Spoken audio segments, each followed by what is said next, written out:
Esta noite, em nome de Jesus. Louvado seja Deus. Também vou deixar ele bem à vontade. Glória. Esta tem um bom velho, eu acho. Como é? O O tempo. tema? Tem que pôr aqui em cima. O meu tá um pouquinho. Mais uma vez, a graça e a paz do Senhor Jesus. É uma imensa alegria poder estar cultuando a Deus com vocês e reunido com os irmãos. Ótimo. É uma imensa alegria, viu, queridos? Né? A gente tem sempre brigado com o tempo. O irmão sabe, eu falo muito. A gente finge que ultrapassa os limites. Queridos, nos fora proposto um tema e eu queria, junto com você, abrir a sua Bíblia, convidar você a abrir a sua Bíblia no livro do profeta Jeremias, capítulo de número 29. Nós vamos ler o verso de número 11.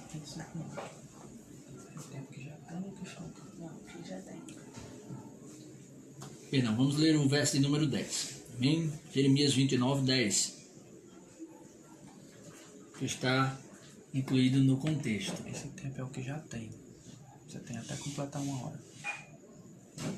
Amém.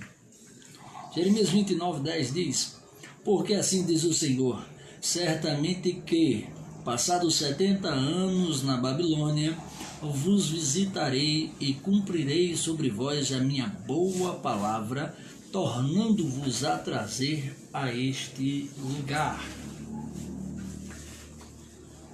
Nos fora dado um tema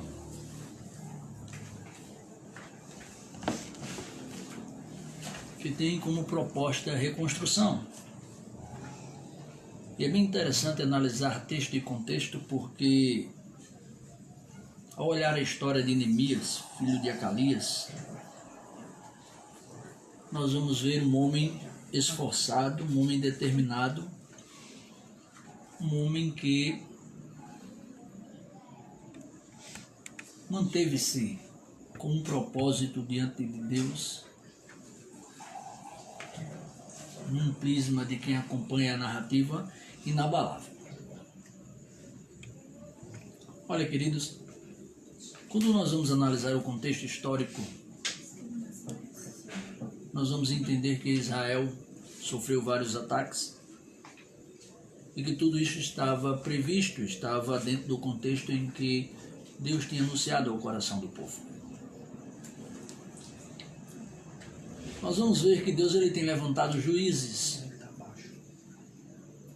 Nós vamos analisar que Deus ele tem sempre levantado homens e mulheres para dar o livramento, para fazer com que Israel, o seu povo, permanecesse na sua presença e continuasse sendo abençoado. Até porque a premissa da comunhão e da caminhada com Deus era que se o povo obedecesse e escolhesse obedecer, seria abençoado, e que se o povo, porventura, desobedecesse, seria amaldiçoado, assim colhendo os frutos dos seus atos e das suas escolhas. E nós vamos ver ao longo da história que Israel escolheu caminhar distante de Deus, todavia que estava bem, todavia que tudo estava tranquilo, Israel desviava-se dos preceitos e da vontade soberana de Deus. E nós vamos, queridos, também entender e ver que não somente juízes, mas reis que estavam sob a direção do Todo-Poderoso caminharam pouquíssimo tempo com Deus, galgando pouca intimidade e depois se alastrando nos seus próprios erros.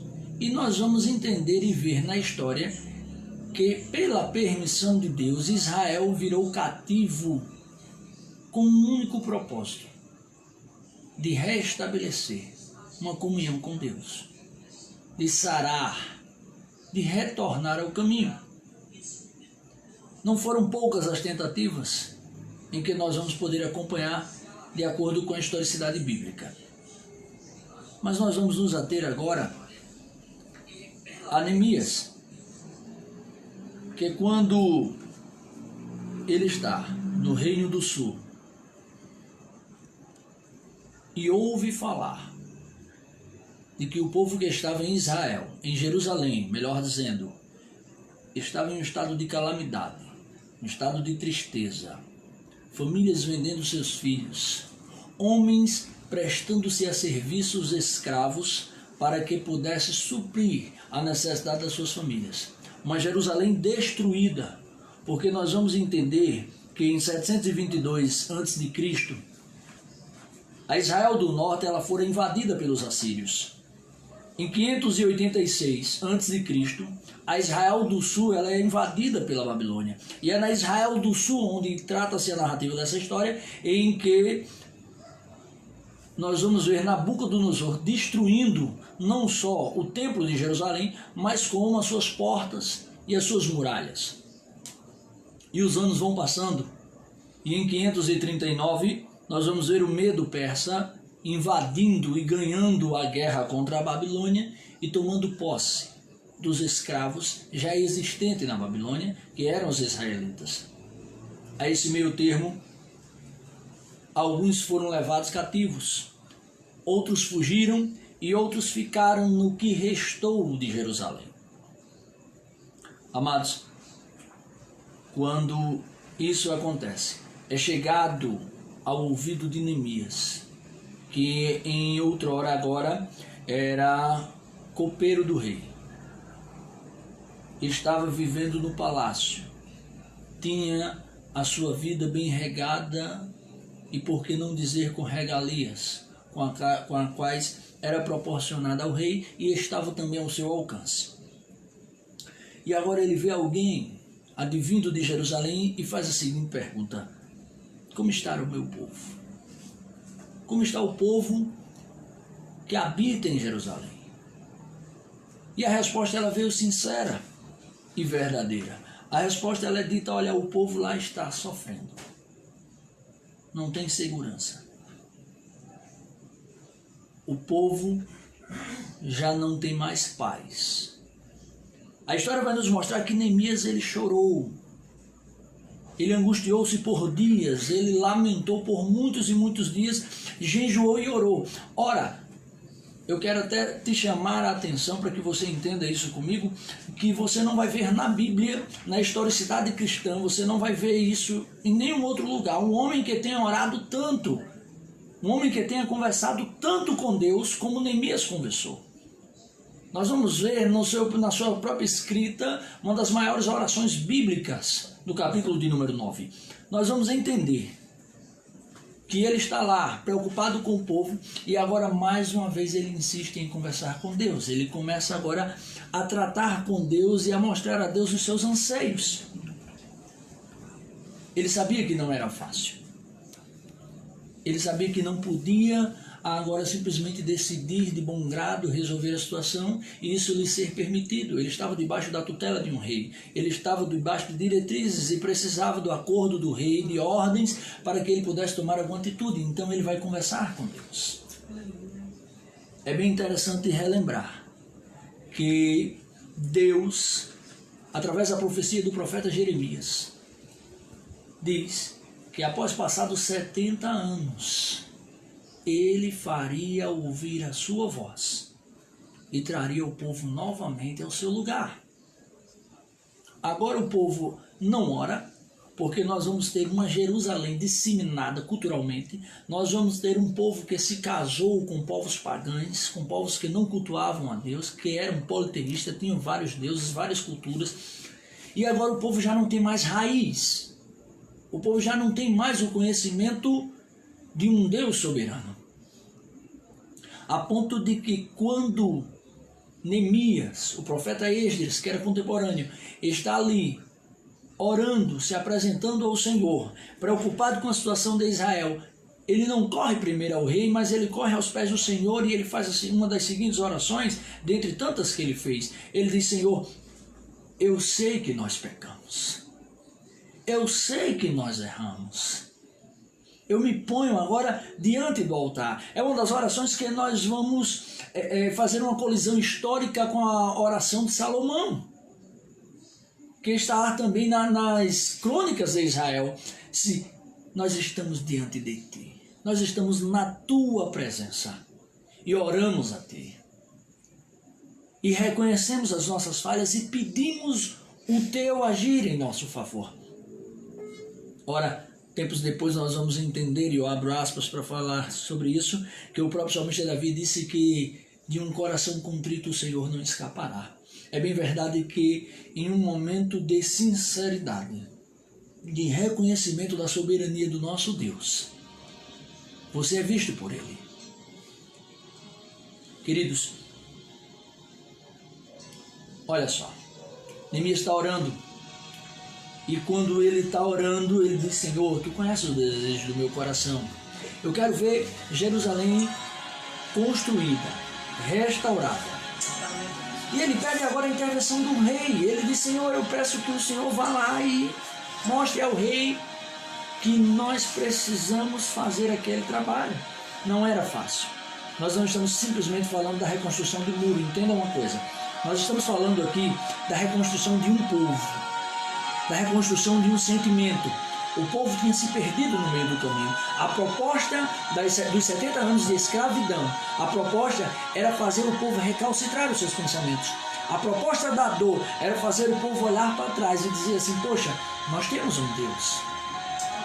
E nós fomos cuidados por tanto tempo, e nós fomos tratados por tanto tempo. Por que nós nos perdemos no caminho? Por que nós abandonamos o nosso Deus? A proposta era essa. E Neemias vai lá. E sabendo ele que não era simplesmente um muro de 2,5 metros de largura e 2.500 metros de comprimento, que digo, salva e repito, que fora feito em 52 dias, uma obra dantesca, colossal e majestosa. Mas o que eles queriam mesmo, o que teria que ser feito, era ter uma aprovação. E não era do rei Artaxerxes, era uma aprovação de Deus. Porque ele estava dizendo: Senhor, eu sei que se tu quiser, será feito.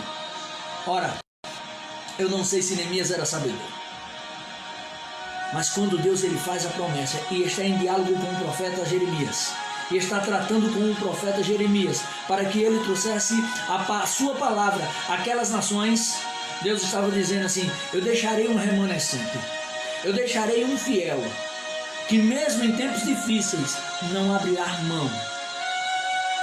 Queridos, quando Deus ele está tratando isso, e que o profeta ele diz assim, após 70 anos, após todos esses anos de escravidão, eu queria que você entendesse, a Israel do norte tinha sido escravizada, a Israel do sul escravizada pelos babilônicos, onde eles viram o templo sendo destruído, onde eles viram todos os utensílios, os ouros, as pratas sendo retirada de Israel, de Jerusalém. E anos mais tarde ele vai ver agora os médios persas invadirem, destronarem a Babilônia e continuarem. Mas eu quero que você entenda uma coisa agora, que em 538 a.C. se levanta um rei chamado Ciro. E ele, quando invade Jerusalém, ele chega em Jerusalém, ele diz assim: o Deus dos céus me levantou, o Deus dos céus me trouxe. Essa era a oração de Neemias. E nós precisamos reconstruir o templo de Jerusalém. Mas a proposta aqui não era o templo, eram os muros, porque os muros dariam segurança ao povo, os muros dariam dignidade ao povo. Entenda uma coisa, Neemias tinha inimigos. Eu não estou simplesmente falando de Sanbalat e Tobias, mas eu quero que você entenda que ele tinha homens dentro do seu próprio povo que era contra ele. Porque a carta que foi escrita ao rei denunciando Neemias foi de alguém que estava do seu lado, dizendo aos homens os seus passos. Mas eu quero que você entenda uma coisa. Existia algo que Neemias levava a sério. Era a relação com Deus. Ele conversava com Deus, ele orava, ele tinha uma intimidade, ele galgou, ele conquistou isso. A ponto de que quando ele chega e ele olha para o templo e viu que o sacerdote negociou um espaço que era para as ofertas, e deu lá a Tobias, ele disse não. E aqui eu quero que você entenda algo e faça a associação. Neemias ficou como remanescente fiel de Israel. Neemias ficou como aquele que cumpriria algo da promessa de Deus. E eu quero que você entenda algo. Mesmo sendo o único, quando Neemias chega, Tobias tem que sair. Ele foi expulso do templo, de um espaço que era reservado para as ofertas dadas a Deus. Queridos, olha só isso. Quando Neemias está lá, orando, e chega para o povo e diz assim: nós precisamos reconstruir, nós precisamos levantar. Você consegue entender que não se tratava só do muro? Você sabe quando a nossa esperança ela é destruída? Você sabe quando nós temos tudo ao nosso redor e vemos tudo desmoronar? Você sabe qual foi a primeira arma usada contra o projeto de Neemias? A zombaria. Eles começaram a rir e dizer assim: você não vai conseguir. E quando eles viram que aquilo não abalava Neemias, eles correram para um povo que estava em Jerusalém e disse assim: vocês não vão conseguir. O muro é grande demais. Olha o estado de vocês. Vocês não têm comida, vocês não têm segurança. Cadê o Deus de vocês? E alguns começaram a duvidar. Alguns começaram a olhar assim e disseram: realmente é trabalho demais para a gente. Nós não vamos conseguir. E Neemias está orando. Porque tem sempre alguém orando. Porque tem sempre alguém dizendo assim: Deus, fala com ele. Deus, fala com ela. Porque senão ele desiste. Porque senão ela desiste. Neemias estava com dores por dentro. Porque quando Neemias convida o povo para orar, a história vai nos mostrar que eles vêm com sacos, com trapos sobre ele e com cinzas, com terra sobre a cabeça. Esse simbolismo tinha para o povo que você estava fragilizado, estava enlutado. Eles tinham perdido tudo, eram escravos. Há anos alguém tinha nascido no meio desse transcurso e não conhecia esse Deus tão soberano. O Deus que usou e levantou os juízes para resgatar Israel. O Deus que levantou Sansão e destronou os filisteus. O povo não conhecia esse Deus, porque alguém já tinha nascido em cativeiro. Alguém nasceu no meio daquela situação e disse assim: essa é a nossa vida, essa é a nossa história. Os cultos já não existiam mais. Eu quero trazer à tua memória algo que aconteceu naquele período, que quando Neemias está orando com o povo, e o povo começa a orar, uma das maiores orações que você vai ver no capítulo de número 9, é onde o povo começa a dizer assim: tu és o Deus dos céus. Tu és aquele que criou o mar. Tu és aquele que trouxe à existência o que não existia. Tu és soberano, tu colocou limite, tu disse: ei, você só vai até aqui e ponto. O povo começa a entender que tudo o que estava acontecendo, mesmo que dolorido, ainda estava sob o controle de Deus. Você sabe quando muita gente se levanta contra a tua vida? Você sabe quando muita gente se levanta contra o teu ministério, quando sorrirem contra você, quando dizem que não vai dar certo? E às vezes isso te cega. E a oração de Neemias era para dizer assim: mesmo em meio a tudo isso, Deus ainda está no controle. Mesmo em meio a tudo isso, eu tenho esperança de que Deus irá nos dar a vitória. E alguém estava lá do outro lado dizendo assim: vai não, vai não, vocês não vão conseguir. Você está achando que isso é ruim porque, irmãos, como é bom ter uma palavra amiga dizendo assim: se preocupa não, vai dar certo. Quando na maioria das vezes você recebe a palavra negativa dizendo assim: não, não vai dar certo. Não faz isso, desiste, para. E aí vem alguém e diz assim: tem calma, vai dar certo. Ah, é tão bom, mas não era isso que acontecia. Entenda a multidão todinha dizendo: realmente não vai dar certo. Alguém olhando para ele, rindo e dizendo: é isso, não vai dar certo. E só Neemias orando e dizendo: tem que dar certo. Deus, tem que dar certo. É o teu povo. Tu prometeu. quando a promessa vem para a nossa vida, para mim e para a tua vida, nesse dia nos alegra. Quando nós recebemos a palavra, enchemos o nosso coração de alegria. No dia seguinte, piora um pouco mais, e a gente fala, meu Deus, será que era mesmo? Nós somos seres humanos. Nós nos decepcionamos, nós choramos, somos afligidos, vivemos muitas das vezes em agonia, em angústias. Escuta isso. Quando Neemias está orando com o povo, que chama o povo para oração, a Bíblia vai mostrar que alguns levitas se levantaram, procuraram um lugar alto e eles começam a gritar. E eles começam a clamar em alta voz. Porque Deus sempre vai levantar alguém para falar com você. Porque Deus sempre vai usar alguém para mandar uma mensagem ao teu coração. Muitas das vezes nem vai te conhecer, mas vai dizer algo que só você e Deus sabem o que estava tratando. Mas Ele vai usar. Deus levanta aqueles homens, e aqueles homens foram lá e começaram a clamar em alta voz. E aqueles homens foram lá e começaram a acreditar também no milagre. E a zombaria não foi o suficiente para parar Neemias e o povo.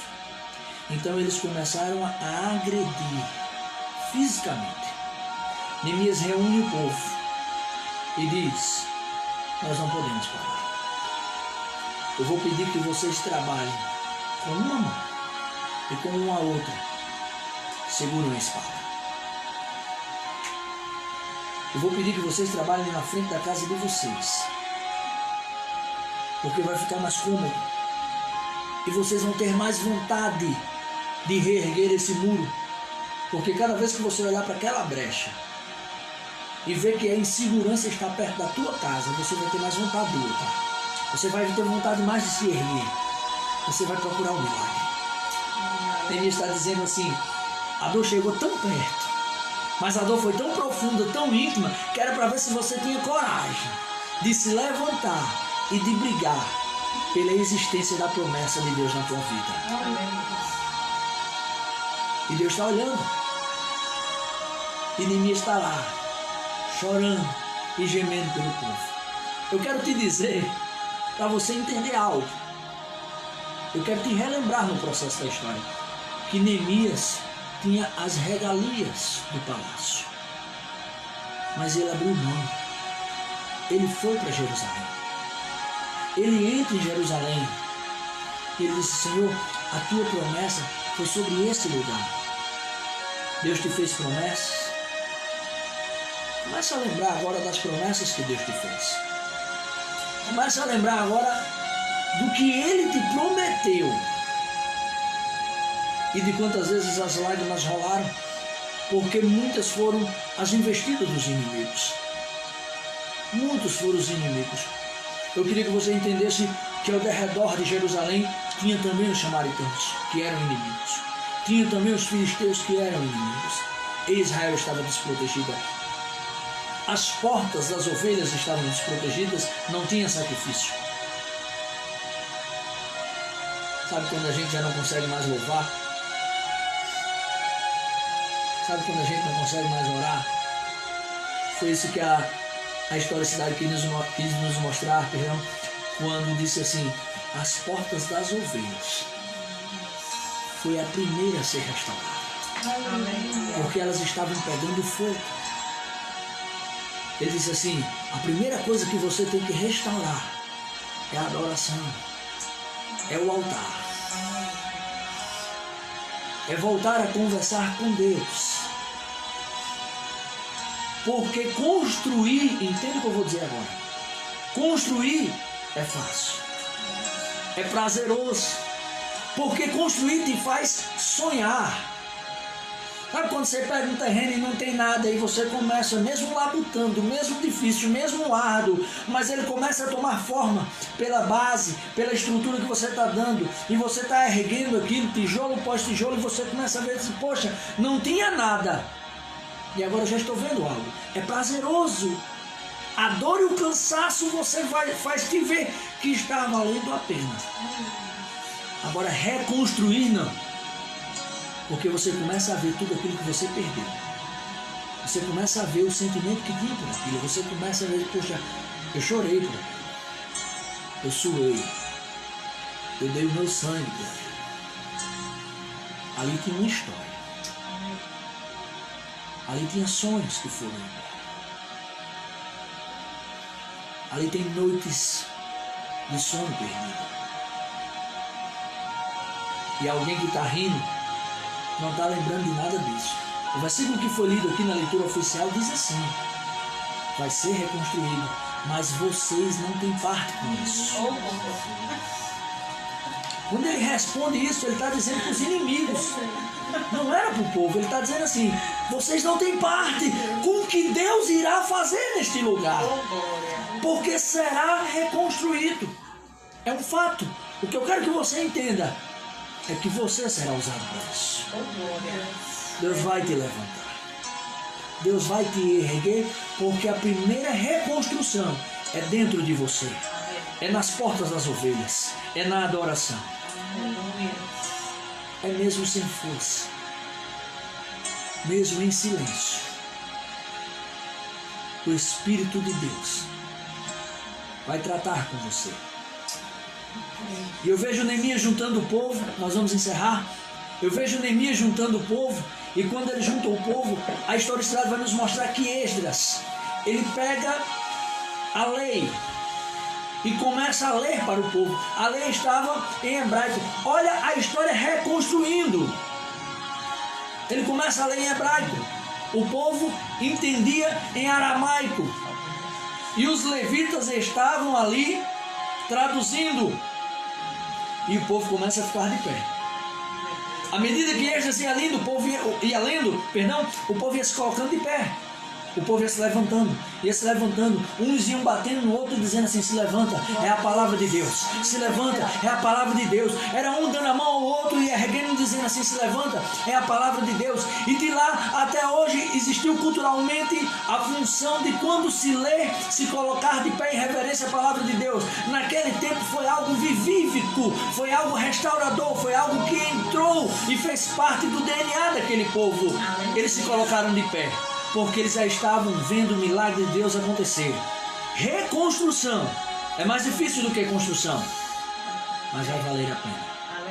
Você vai reconstruir, você vai reerguer. Comece pela porta das ovelhas, pela adoração. E se sorrirem, não negocie, não abra mão. E se agredirem, ore. Meu Deus. Não estou dizendo a você que será fácil. Não foi para Neemias.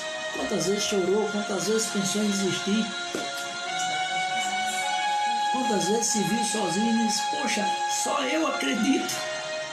Eu podia estar lá no palácio, mas eu vim para cá. Quer dizer, se eu desistir, será melhor. Eu não vou cansar. Você sabe quando tem uma chama que arde no meu e no teu coração e não deixa a gente desistir? É porque você não pode parar. Aleluia. Eu quero orar com você antes de entregar o lugar a quem de direito e dizer a você: existe uma reconstrução. E os olhos de Deus estão sobre a tua vida. Quando se levantaram contra Neemias para atrapalhar, sabe o que Deus deu a ele? Discernimento. Para entender e saber se posicionar. Nem sempre será sorrindo. Ninguém pega uma espada para sorrir. Então eu quero que você entenda que haverá momentos de guerra. Mas após a reconstrução, eu quero lhe dizer agora o que aconteceu. Em 52 dias, quando 2.500 metros foram reconstruídos, com 2,5 metros de largura, assombrou o povo. O povo teve medo. Os inimigos de Israel pararam e disseram assim: nós não podemos contra este povo. Viram o que eles fizeram? Eles são numerosos. Nem era. O povo era pouco. É porque você decidiu ficar de pé. E Deus honrou a tua postura, porque Ele firma os passos de um momento. decida ficar de pé. E o que será feito na tua vida será ouvido por amigos e inimigos. Entenda, Deus vai fazer. Reconstrução é temático, é para 2020 mesmo. É reconstrução, é sobrevivência. Ora comigo. Meu Deus, meu Pai. Senhor, vivemos tempos difíceis. E hoje, mais do que nunca. E que de muitas vezes temos até medo do amanhã. Mas sabemos que Tu estás conosco. E é nessa certeza que nós queremos nos fortalecer. Eu entrego em Tuas mãos todos os corações que ouviram essa mensagem, que foram alcançados hoje e que ainda serão alcançados para que venham ser guarida da Tua palavra e que de sobremodo venha fazer efeito para que eles possam suportar os sorrisos que virão contra eles, as agressões que se levantarão, mas que de todo modo eles possam reconstruir a muralha, reconstruir a porta das ovelhas do sacrifício da adoração, e que possam estar armados e serem chamados remanescente de Israel. Ainda resta um, porque sabemos que a Tua promessa vai se cumprir. Assim que nós oramos e Te agradecemos em nome do Senhor Jesus, e que Deus continue te abençoando. Louvado seja Deus. Glória. Aleluia. Louvado seja o nome do Senhor. Eu não vou perguntar se Deus falou com você, porque eu tenho certeza, louvado seja Deus, que o propósito de Deus é grande na tua vida. Você que está acompanhando essa live, sentou aí para ouvir Deus falar que é tempo de reconstrução. Louvado seja Deus, Ele ensinou por onde começar. Ele disse que vai fazer. Ele disse como você deve se portar, e eu também, para recebermos aquilo que o Senhor está preparando para nós. Louvado seja o nome do Senhor. Queridos, nós queremos agradecer ao Senhor Jesus nesta noite. Para você que pegou a live já caminhando e não viu, não é, o nosso líder João Vitor aqui, eu quero lembrar que por causa de um evento regional, ele hoje não está conosco, mas na próxima quarta-feira, com certeza, estaremos juntos em nome de Jesus. Quero agradecer a Deus pela vida do presbítero Adeilson mais uma vez. Louvado seja Deus. Agradecer pela nossa irmã Aninha e pelo nosso querido Suendel também, queridos, que nós temos dado as mãos e temos feito a obra, e o Senhor tem sido glorificado com isso.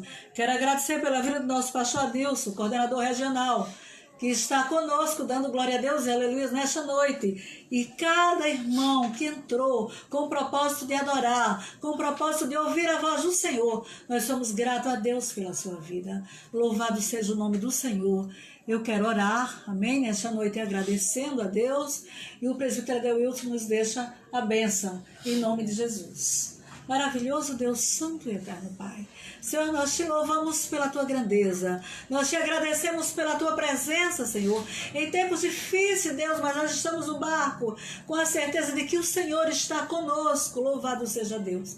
Pai, abençoa os teus filhos nesta noite, todos que vieram, Senhor amado, com o propósito de ouvir a tua voz e ouviram, que eles saiam alimentados, agraciados e regozijados com a tua presença. É assim que nós te louvamos e agradecemos por mais uma live, em nome de Jesus. Amém. Louvado seja Deus. Segura. Oh, glória. Com o amor de Deus, nosso Pai, que a graça do Senhor Jesus e as doces consolações do Espírito Santo de Deus sejam com você, com a sua família, toda a sua casa, hoje para todos sempre. Você diz amém. Glória. Isso aí. Até a próxima live, quarta-feira. Amém. Na próxima quarta-feira, a partir das 19 horas, estaremos de volta para mais uma festa, mais um banquete do Rei, para mim e para você, em nome de Jesus. Amém. O celularzinho meu. Concluir aqui, né? Abençoa, Jesus. Oh, glória.